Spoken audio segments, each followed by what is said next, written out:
अस्सलाम वालेकुम। Senator on Abbas Bappi को आज प्रोडक्शन ऑर्डर पर सेनेट में पेश कर दिया गया।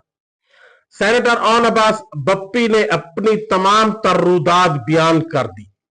यूसुफ रजा गिलानी चेयरमैन सेनेट के सामने कि कैसे उनको उठाया गया, क्या क्या उनके साथ सलूक रवा रखा गया, कैसे उनको एक बहावल मुल्तान से उठाकर बहावलपुर की अदालत में पेश किया गया और फिर कैसे उन्होंने आपके पास पहुंचाया। इस सब की डिटेल भी मैं आपको बताता हूं। लेकिन सेनेटर ऑन अब्बास बप्पी साहब ने चेयरमैन सेनेट से कहा कि प्लीज मेहरबानी करें, मेरे प्रोडक्शन ऑर्डर कैंसल करें और मुझे यहां प्रोडक्शन ऑर्डर पर सेनेट में नहीं बैठना, मुझे वापस बहावलपुर की जेल में भेज दे। अगर आप ये नहीं कर सकते तो मुझे वापस जेल भेज दे। किस बुनियाद पर सेनेटर ऑन अब्बास बप्पी ने वापस जाने का ऐलान किया और फिर चेयरमैन सेनेट यूसुफ रजा गिलानी साहब ने उनको रोककर एक रूलिंग दी जिसका इफेक्ट यकीनन बहुत दूर तक जाएगा। और यूसुफ रजा गिलानी साहब ने क्या रूलिंग दी, इन दोनों की डिटेल से पहले आपसे गुजारिश है कि मेरे चैनल को सब्सक्राइब करें, लाइक करें। शुक्रिया। ऑन अब्बास बप्पी साहब सेनेटर तहरीक इंसाफ के, और वैसे तो तहरीक इंसाफ पर दिन ब दिन सख्तियां बढ़ती जा रही हैं, चाहे वो एमएनएज है या सेनेटर है, किस वक्त उनको उठा लिया जाता है कोई पता नहीं लगता, और कब तक गायब रखा जाता है या वापस पेश कर दिया जाता है इसका भी पता नहीं चलता। और सेनेटर ऑन अब्बास बप्पी साहब को जिस तरह से उठाया गया और फिर तहरीक इंसाफ की पूरी लीडरशिप ने उस पर एक स्ट्रिक्ट रिएक्शन दिया, उस पर एक अपना सख्त रद्द अमल दिया, और उस पर यूसुफ रजा गिलानी साहब चेयरमैन सेनेट ने भी, चूंकि सेनेट का इजलास जारी था, तो उस पर उन्होंने एक प्रोडक्शन ऑर्डर जारी किया और साथ ये कहा कि ऑन अब्बास बप्पी और सेनेटर इजाज चौधरी को फौरन सेनेट में पेश किया जाए।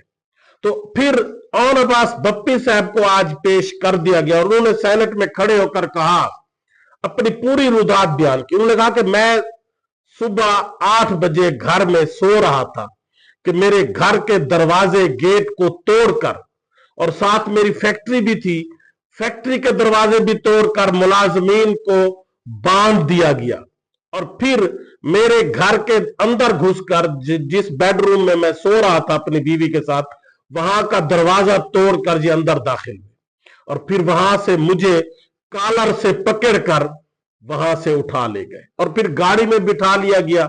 मोबाइल फोन का भी रोला डाला गया कि आप हमारे हवाले करें, लेकिन मोबाइल फोन मैंने रात को कहीं रखा तो मुझे अब खुद को भी याद नहीं था, उसका भी बड़ा इशू खड़ा किया गया, लेकिन फिर उसको छोड़ दिया गया। और फिर मुझे गाड़ी में बिठाकर मेरे मुंह पर काला कपड़ा डाल दिया गया और 2-3 घंटे गाड़ी को घुमाते रहे और उसके बाद मुझे कहां रखा गया मुझे नहीं पता।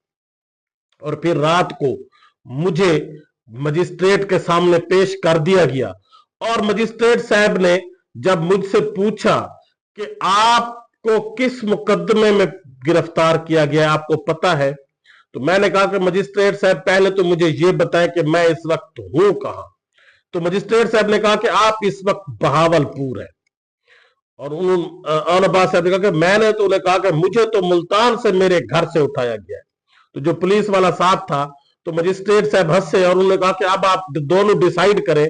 वो कह रहे कि इन्हें बहावलपुर से गिरफ्तार किया गया एक गली से या कहीं से, और एक गैर मेरे ऊपर पर्चा क्या डाला गया कि गैर कानूनी शिकार का पर्चा डाला गया महकमा वाइल्ड लाइफ की तरफ से बहावलपुर में, हालांकि मैं अपने घर में सो रहा था। तो मैंने उन्हें कहा कि ठीक है आप इसको छोड़े और फिर मेरे जो है उन्होंने जुडिशियल जो है 1 दिन का रिमांड दे दिया और फिर 1-2 दिन बाद जुडिशियल रिमांड दे दिया गया और फिर रात को मुझे बताया गया कि आपके प्रोडक्शन ऑर्डर आ चुके हैं, लिहाजा हमने आपको लेकर इस्लामाबाद जाना है, राहदारी जमानत भी आपकी हमने लेनी है। तो मैंने उनसे पूछा कि मेरे साथ क्या प्रोडक्शन ऑर्डर इजाज चौधरी साहब के भी इश्यू हुए हैं?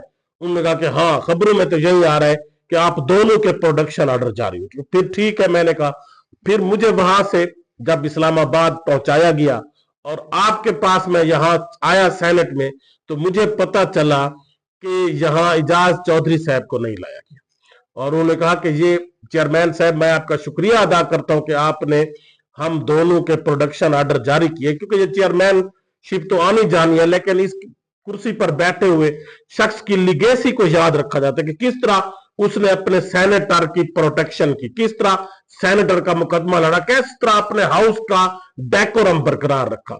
तो उन्होंने कहा कि आपने हम दोनों के प्रोडक्शन ऑर्डर जारी किए थे, लेकिन इजाज चौधरी साहब को पेश नहीं किया गया। वो हार्ट पेशेंट है, वो दिल के मरीज है, वो ऑपरेशन करा चुके हैं, स्टंट डलवा चुके हैं, लेकिन उनको आपके बार बार कहने पर यहां नहीं लाया गया। और दूसरी तरफ मियां साहबान है जिनके प्लेटलेट्स अगर कम होते हैं तो उनको 50 रुपए के स्टाम्प पेपर पर बैरून मुल्क भेज दिया जाता है।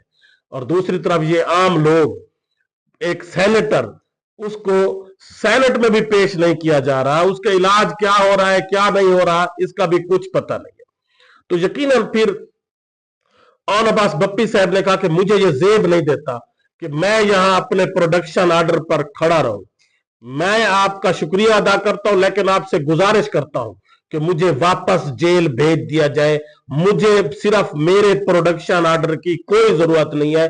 मुझे ये शर्म आ रही है कि हमारा एक बुजुर्ग सेनेटर जिसको काफी अरसे से जेल में रखा हुआ है, उसको यहां पेश नहीं किया जाता, और उस पर जो तकालीफ ढाई जा रही है, जो मजालिम ढाए जा रहे हैं, मेरे ऊपर तो अभी कुछ नहीं जुल्म हुआ, लिहाजा ये बहुत थोड़ा लगता है मेरे ऊपर जुल्म। तो मुझे ये शर्म आती है कि मैं यहां खड़ा रहूं। लिहाजा वो फिर चल पड़े ऑन अब्बास बप्पी साहब कि मैं वापस जा रहा हूं, मुझे यहां सेनेट में नहीं बैठना, आप मेहरबानी करें मेरे प्रोडक्शन ऑर्डर कैंसिल करें और मैंने बहावलपुर जेल में वापस जाना है। तो इस पर यूसुफ रजा गिलानी साहब ने उन्हें रोका कि आप 2 मिनट रुक जाए, मैं एक रूलिंग दे रहा हूं, आप वो रूलिंग सुनकर चले जाए। उस पर फिर यूसुफ रजा गिलानी साहब ने रूलिंग दी कि जिस तरह मेरे बार बार प्रोडक्शन ऑर्डर जारी करने के बावजूद सेनेटर इजाज चौधरी को पेश नहीं किया गया और इस हाउस की और इस चेयर की बेतौकीरी की गई, ये समझ से बाला तार है। और हमें फिर यूसुफ रजा गिलानी साहब ने कहा तो इसका मतलब है हमें फिर इस हाउस में बैठने का भी हक नहीं है। और उन्होंने कहा कि मैं इस पर एक प्रिविलेज कमेटी को ये भेज रहा हूं कि इजाज चौधरी साहब का मामला आप फौरन हल करें और इसको प्रोडक्शन ऑर्डर पर फौरन यहां पेश किया जाए, अदरवाइज फिर हमें इस हाउस में बैठने का कोई हक नहीं है, हमें इस सेनेट को चलाने का कोई हक नहीं है। और यकीनन यूसुफ रजा गिलानी साहब की इस रूलिंग को भी याद रखा जाएगा। उन्होंने 2 टोक अल्फाज में कहा कि हम यहां पर ऐसे अपनी बेतौकीरी के लिए नहीं बैठे, हम अपने ऐवान को अगर चलाएंगे तो अच्छे तरीके से चलाएंगे। ऐसे नहीं हो सकता कि आप बार बार हमारे सेनेटर की, हमारे ऐवान की बेतौकीरी करते रहें और हम चुप बैठे रहें। जब तक इजाज चौधरी साहब को पेश नहीं किया जाता तो सेनेट में हमारा बैठना या ये चलाना ये बेकार है। और उन्होंने इस मामले को प्रिविलेज कमेटी को भेज दिया कि फौरन इस पर एक्शन लिया जाए। और कौन इसकी राह में रोड़े अटका रहा है, कौन इजाज चौधरी साहब को प्रोडक्शन ऑर्डर पर यहां नहीं ला रहा, उसका नाम हमें सामने लाया जाए कि असल मोहरा कौन है। और यकीनन यूसुफ रजा गिलानी साहब के ये कलमात, ये बातें याद रखी जाएंगी। और एक चेयरमैन सेनेट को ये हक बनता है कि वो अपने सेनेटर की हिफाजत करे। और कब तक पाकिस्तान में इस तरह से मुंतखब अराकीन की, MNAs, MPAs, सेनेटर की बेतौकीरी की जाती रहेगी, चाहे वो जिसकी भी हुकूमत हो। इस तरह से झूठे मुकदमा तहरीक इंसाफ के दौर में भी बनाए गए थे, गलत थे, और अब भी बनाए जा रहे हैं तो ये भी गलत है। तो कब तक इन जो जमहूरी लोग हैं, जो जमाते हैं, इनको सोचना चाहिए कि कब तक आप दूसरों के हाथ में खिलौना बनते रहोगे, और कब तक कभी किसी पार्टी के लोग जेर अताब रहेंगे, कभी किसी पार्टी के, और जो जेर अताब लाने वाले हैं वो हंसते रहेंगे, वो मौजें करते रहेंगे, वो अयाशियां करते रहेंगे, वो बैरून मुल्क बैठकर जजीरों पर इंजॉय करते रहेंगे, और यहां पर अवाम के मुंतखब नुमाइंदे, उनके ऊपर जुल्म सितम किया जाता रहेगा। और ये कोई जमहूरियत नहीं है। इसको जमहूरियत का आप नाम तो दे सकते हैं, लेकिन कोई भी दुनिया का कोई भी मुल्क, कोई आम सा शख्स, पाकिस्तान में एक रेडी वाला भी इस जमहूरियत को तस्लीम नहीं करता। वो जो कहता है कि इससे तो अंग्रेज बेहतर थे, वो चलो कुछ ना कुछ आइन कानून और इंसाफ पर तो चलते थे, यहां पर तो दिन ब दिन लाकानूनियत और ना इंसाफी बढ़ती जा रही है।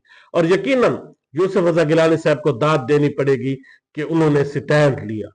जिस धड़ से कोई मकतल में गया वो शान सलामत रहती है। अल्लाह हाफिज।